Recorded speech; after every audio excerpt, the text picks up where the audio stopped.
This is how fast things are changing. This is the information age. If you're operating by old ideas, you're obsolete. You begin the game by, identifying your dream. I think that's really where it all starts. In today's economy and where we are today, it's not just a dream. It's more of a necessity. You've got to identify how you're going to survive more than how you're going to just, get something out there that you want. Here I am in New York City, financial capital of the world, surrounded by millions of people, most of whom will spend their entire lives working hard for money, but will have very little to show for it at the end of their life. How many people are pissed off? I hate being told what to do. You have to fail fast. No one can steal my dream. You can count on the government destroying the dollar. All currencies have eventually gone to zero. You cannot save your way to retirement. If it's too complex for us, what do we have to do with our money? We have to give it to them. It was pure hopelessness.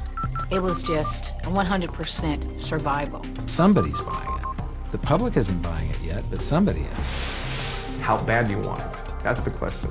It's time to acquire. An unfair advantage. What is an unfair advantage? What you're about to learn may just change your life. It's showtime, baby. Let's hit it.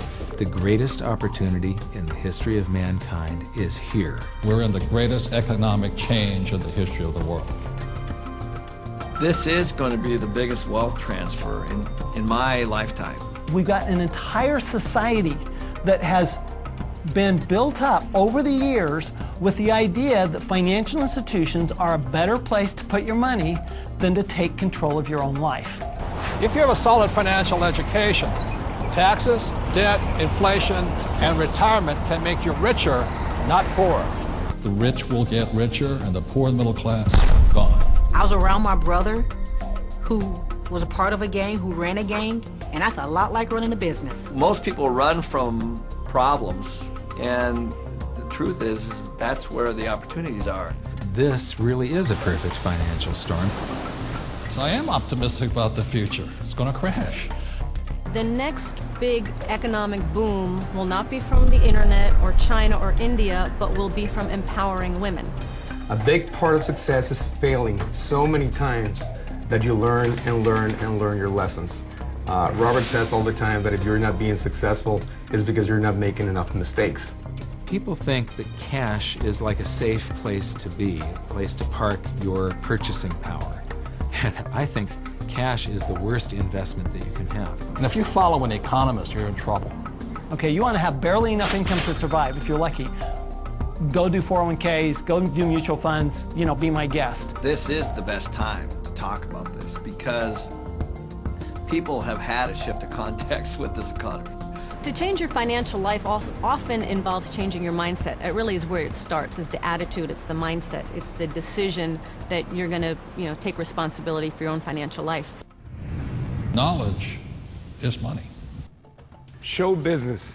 When you think about show business, you always think about the show, right? Cameras and movie stars and makeup and glamour, but you never think about the business side of it because we don't have financial education. And I didn't learn that until 20 years down the road in my career. And now, I'm not only an expert in the show part of it, but I'm becoming an expert on the business side of it. Business is about production. We can produce our way out of any problem. I was probably age 8 when I started thinking about millions. The very, very first step is you've got to select your dream, because taking control of your financial life starts with a dream. There's got to be a bigger purpose than just making money. If you don't have something that is bigger than you, a dream, a huge dream, you're going to quit.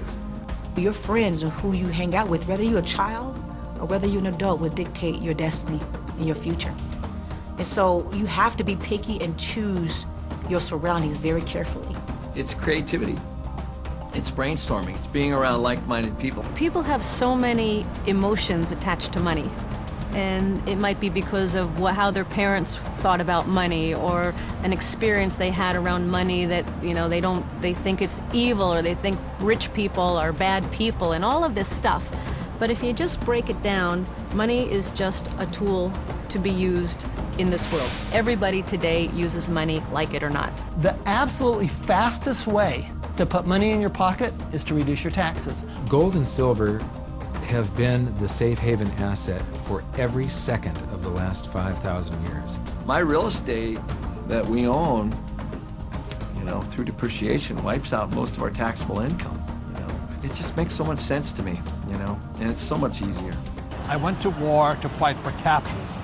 I fought for the freedom for a person like me who had nothing, to work hard, to use my brains, and to build a better life for myself and many other people. The problem isn't capitalism. The problem is laziness. People who expect something for nothing. The problem is greed. People who take more than they give. And the problem is ignorance, an education system that thinks that money is the root of all evil. It's ignorance, it's financial ignorance that has caused so much of this problem, not capitalism. It's not just a dream, it's more of a necessity. You've got to identify how you're going to survive